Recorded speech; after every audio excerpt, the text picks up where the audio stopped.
Good morning. And grand rising. What a beautiful sight this is to see so many people gathered in unity here today.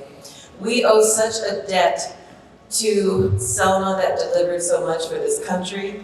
We owe a debt to our foot soldiers and to Senator Sanders and his beautiful wife, Fire Rose. Thank you so much for continuing this tradition. My name is Janai Nelson, and I am the President and Director-Counsel of the Legal Defense Fund. It's an honor to be here year after year, decade after decade, paying homage to this beautiful city that we have such a connection to. We were involved in the passage of the Voting Rights Act. We represented Dr. King in the march across the bridge to ensure that it would happen.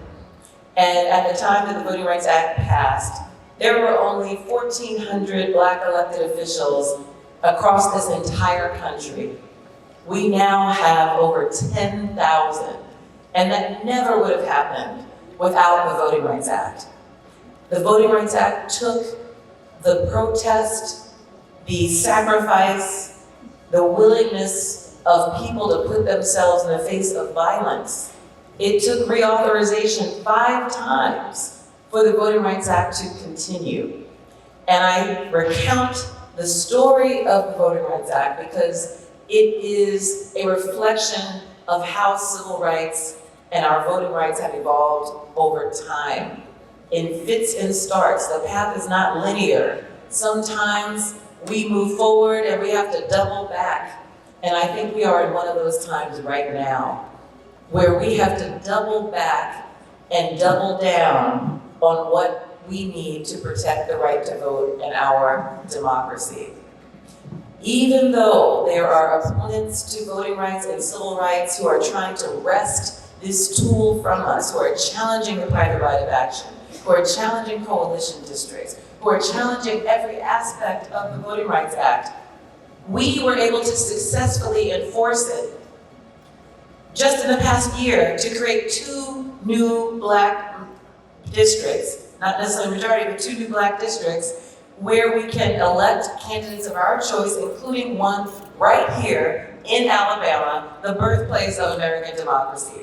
The Voting Rights Act is still working. It is still producing results. This is a tug of war for our democracy. This is a tug of war for our future. And I have every confidence that we will pull harder because we've been pulling the hardest this entire country's existence. And so it is an honor to continue that fight with so many of our coalition partners here in this room. But what I want to say is that it is time to move beyond just voting. We need to know what we're voting for. We need to hold those we vote for accountable. And we need to make sure that our votes deliver something to us and future generations. We must own this democracy. Yes, we must own it because we helped to build it. It did not exist until the Voting Rights Act passed in 1965, and we made that happen. And so I want to call us something that people don't typically associate with Black people or civil rights advocates. We are patriots. We are patriots. Because a patriot is somebody who fights for the ideals of their country, who fights for the rights that define the citizenship of that country. And you can't tell me anyone who's done that more than us in this country. So white supremacists don't own the words patriot, we do. Because we put in the blood, we put in the sacrifice, we put in the vision, we put in the persistence, and we have never given up. And we will not give up now.